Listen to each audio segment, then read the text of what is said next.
તો જો તમારી શ્રદ્ધા છે તો વ્રજનો યમુનાજીનો ગિરિરાજજીનો વલ્લભનો આજે પણ પ્રભાવ છે ને છે જ. પણ તમે એમ કહો ના રે ના, હવે આ તો ધૂળ છે. માનો તો ઓલું એક પિક્ચરનું ગીત છે, માનો તો એ પાણી, માનો તો એ ગંગાજળ. ઘણા એમ કે હાલો પાણી સ્નાન કરી લઈએ, ને ઘણા એમ કે હાલો ગંગા સ્નાન કરીએ.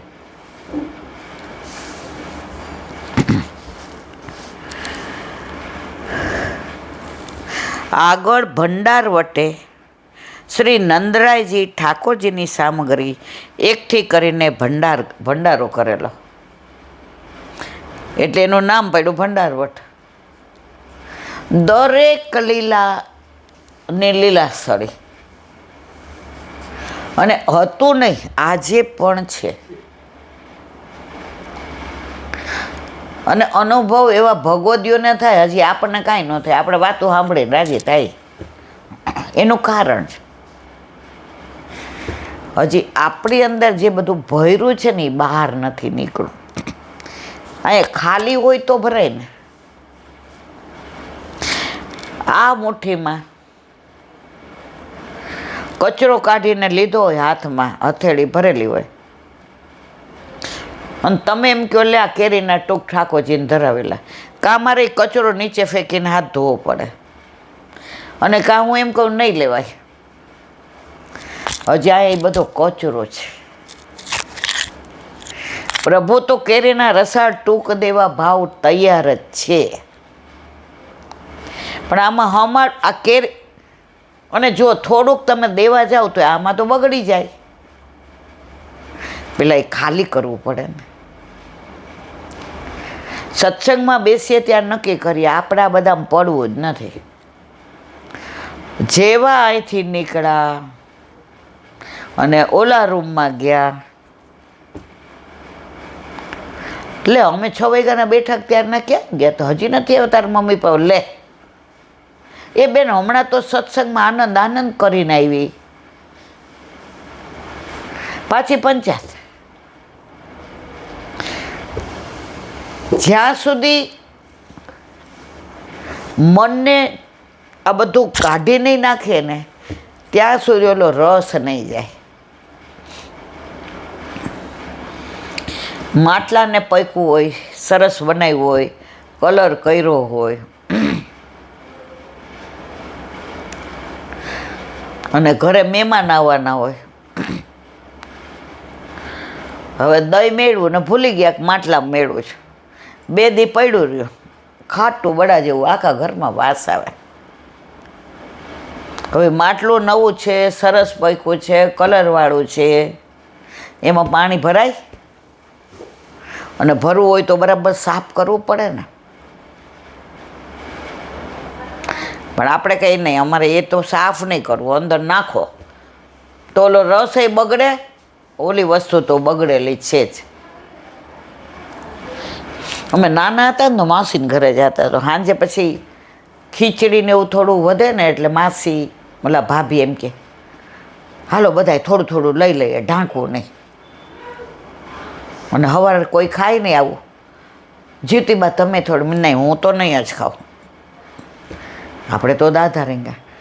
એટલે મારી માસી સરસ કહેતી, એ કે પેટે બગડે ને વસ્તુ જાય, વસ્તુ જવા દો, પેટ નહીં બગાડતા. કારણ કે રાતના તમે ઓવર ઇટિંગ કરો ને એટલે તકલીફ થાય ને થાય જ.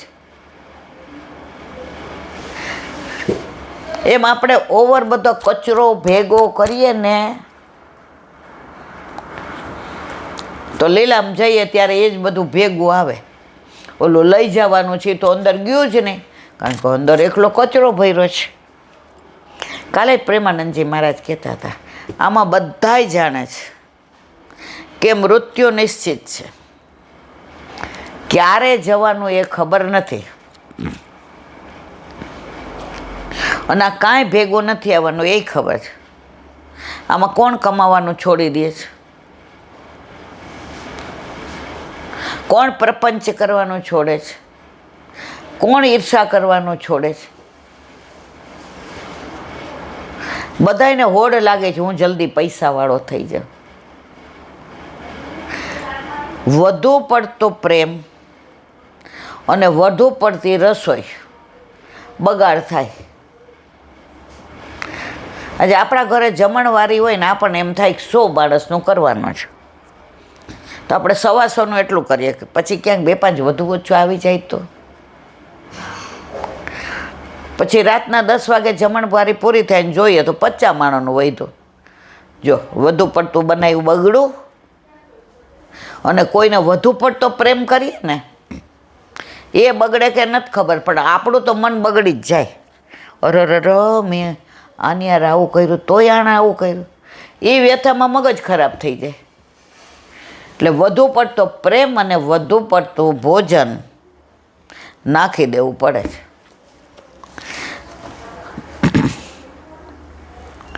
આગળ અક્રૂર કુંડે કંસની આજ્ઞાથી શ્રી કૃષ્ણ બલરામને લેવા આવેલા અક્રૂરજીએ શ્રી નંદરાજીને સંદેશો કહેલો. અહીં અક્રૂરજીની બેઠક છે. આ બધુંય તમે તો નહોતા, અમે જાતા, તમે તો ધંધો હોય એટલે, પણ હવે ઘણું બધું અક્રૂરજીના બેઠક જે છે હવે છે કે નથી ખબર, પણ આ બધાના દર્શન કર્યા છે. હવે બધું ધીમે ધીમે ધીમે ધીમે તે રોહિત થઈ ગયું છે. આગળ ચીરતલાઈ, વસ્ત્રકુંડ, વસ્ત્રવન છે. ભગવાને બલરામજી તથા સખાઓ સાથે અહીં વસ્ત્રો ધારણ કરેલા. જુઓ, વસ્ત્ર ધારણ કરે, વસ્ત્રવન, વસ્ત્રકુંડ અને ચીરતલાઈ.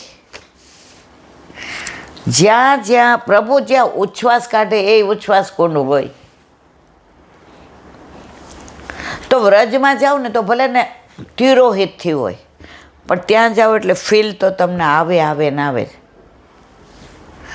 ઓલા મોતીકુંડ ગયા ને ત્યાં અત્યારે તો બધા કહે છે કદાચ થઈ ગયું છે વૃક્ષ, તો કાંઈ નહોતું, રિનોવેશન થતું હતું, તો ત્યાં ફીલ આવતું હતું કે અહીંયા પ્રભુએ મોતીકુંડને મોતીના માળાની લીલા કરેલી ને ખેતરમાં મોતીનો હાર વાવેલો ને ચારે બાજુ મોતી લહેરાતા હતા. ફીલ તો આવે ને આવે છે. પણ હવે ધીમે ધીમે શું થઈ રહ્યું છે, ત્યાં ફ્લેટો ના તે થઈ રહ્યા છે. જો કળિયુગમાં આ બધું થવાના છે. આપણાથી લેવાય એટલું લઈ લઈએ. બોલો વલ્લભા મધુરાષ્ટક. હસીતમ મધુરમ.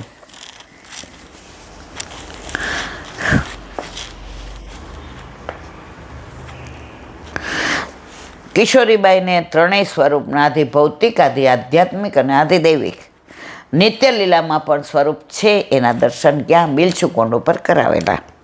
શ્રી ગુસાઈજીએ શ્રીમુખે આશીર્વાદ આપી માથા પર શ્રી હસ્તકમલ ધર્યો અને આજ્ઞા કરી, સર્વદા વૈષ્ણવોનો સંગ કરજે. જો પણ વૈષ્ણવ ઓળખતા આવડવા જોઈએ, નહીં તો દુસંગ લાગતા વાર લાગતી નથી. ઓળખવા અઘરા છે,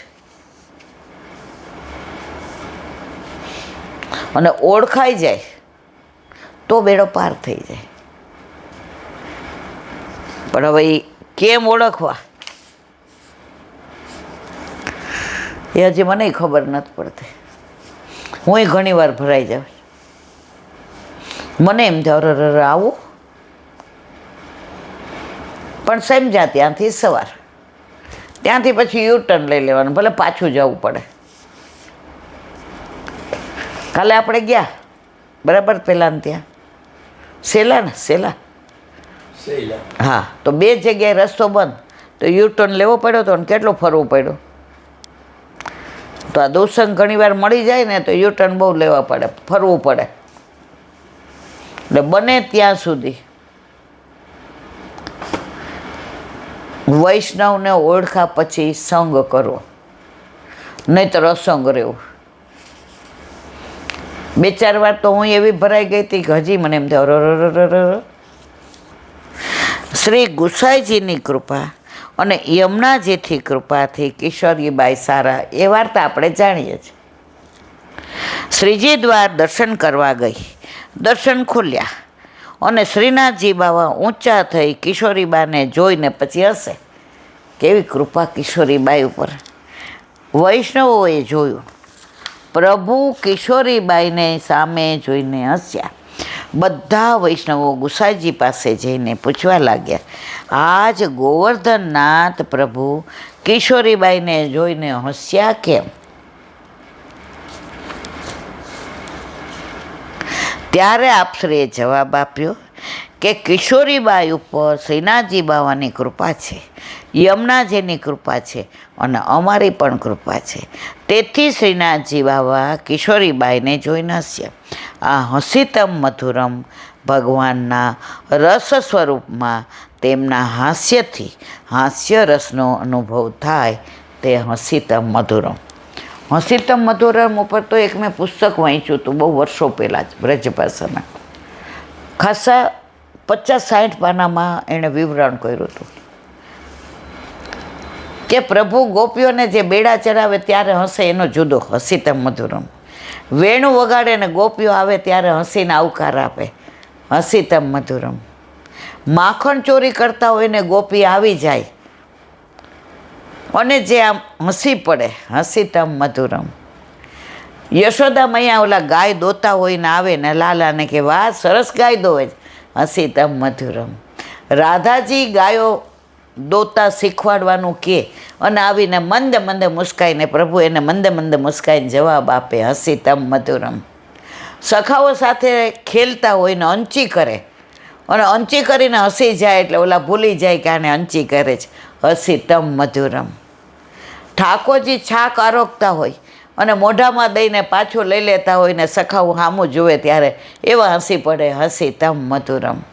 ઠાકોરજી કદમના વૃક્ષ પર ચડીને કદમ ચડે કાન બોલાવત ગયા અને ગયાઓ દોડતી દોડતી આવીને પ્રભુની પાસે આસેપાસે બેસી જાય અને પ્રભુ સામું જુએ ને જે હસે, હસીતમ મધુરમ. પ્રભુ ગિરિરાજજી ધારણ કરે અને જે બધાની સામે જોઈને મંદ મંદ મુસ્કાય, હસીતમ મધુરમ. ઠાકોરજી ગોપીઓ સાથે રાસ કરે અને એક એક ગોપીએ જે સ્વરૂપનું મનમાં ધ્યાન ધર્યું હોય કે પ્રભુ આવી રીતે રાસ કરે અને એ ગોપીએ મનોરથ કર્યો કે હસીને પ્રભુ કરે અને જે હાસ્ય હોય એ હસીતમ મધુરમ. ઠાકોરજી દાવભૈયાએ પેલા ગધેડાને એટલે કે ધેડકાસુરને માર્યો હોય તાલવનમાં અને આવીને કે માં આજે આવું થયું આવું થયું, ઠાકોરજીએ ગધેડાને માર્યો અને હસી દે, હસીતમ મધુરમ. એટલું સરસ એ પુસ્તક હતું. પણ અત્યારે કેવું છે, પુસ્તકો લઈ જાય પછી કોઈ પાછા આપતું નથી. અને મને અત્યાર સુધી સમજણ નહોતી એટલે નામે ન લખું ના આપી દેતી હતી. હવે વરસથી ખબર પડ્યો, હવે ખોટું બોલું. કોઈ પૂછે છે હું કહું ના, એટલે હું ખોટું બોલું છું. પણ ગ્રંથો અમુક એટલા સરસ હોય છે. યમુનાજીમાં ખડખડ ખડખડ ખડ નદી, લલિત વ્રજ દેશ ગિરિરાજ રાજ ત્રિવિધ વાયુ સંચરે. એ તરંગ જોઈને પ્રભુને જે મંદ મંદ મુસ્કાય છે, હસીતમ મધુરમ. સામનીજીને શ્રૃંગાર કરતા દર્પણ દેખાડે ને જે પ્રભુ સામનીજીને જોઈને રાજી થઈને હસી જાય અને એને જોઈને સામનીજી હસી જાય, હસીતમ મધુરમ. એટલું સરસ હતું અને વિવરણ બી વ્રજ ભાષામાં એટલું સરસ હતું. પણ હવે ઓકે, તો હસીતમ મધુરમ. કાલે હૃદયમ મધુરમ. દયારામભાઈના ભક્તિ પોષણ 33મું ચંદ્રાવલાનું અનુસંધાન આપણે કરીએ છીએ.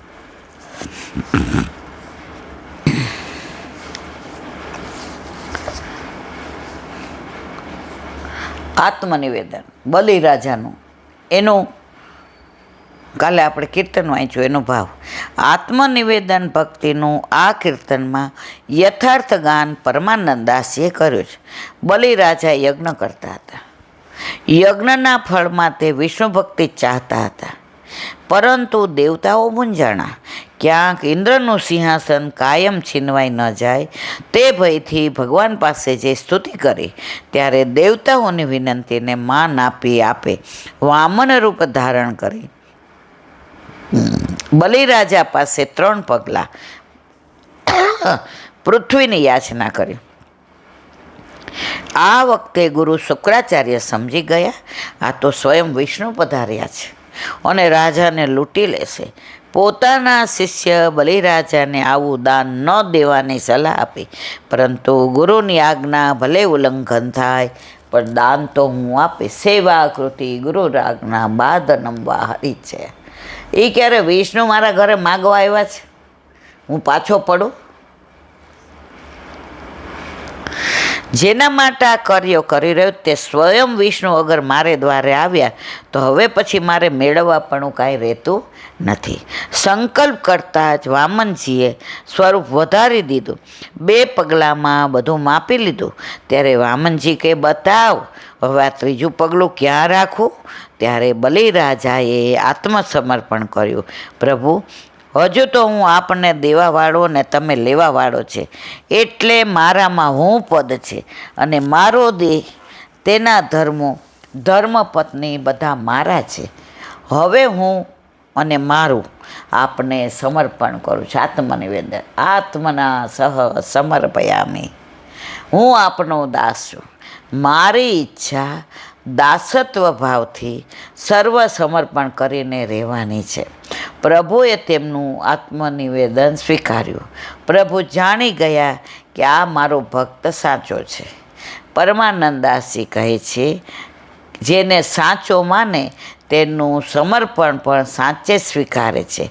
શ્રી વલ્લભકુળમાં માણેકચંદજી થયા તેમનું કીર્તન. હવે માણેકચંદ જેણે ગુસાઈજીને સર્વસ્વ સમર્પણ કરી દીધું અને બધું દઈ દીધું. પ્રભુ, બ્રહ્મ સંબંધ વખતે આપે બોલાવ્યું, દેહ હાથમાં બધું. ગુસાઈજી કે બરાબર છે, પણ તારે વ્યવહાર ચલાવવા કંઈક રાખવું પડશે. તો મર્યાદામાં સર્વશ્રેષ્ઠ સમર્પણ કોનું? બલિરાજાનું. અને પુષ્ટિ માર્ગમાં સર્વ સમર્પણ માણેકચંદનું. બોલો વલ્લભાધીશ.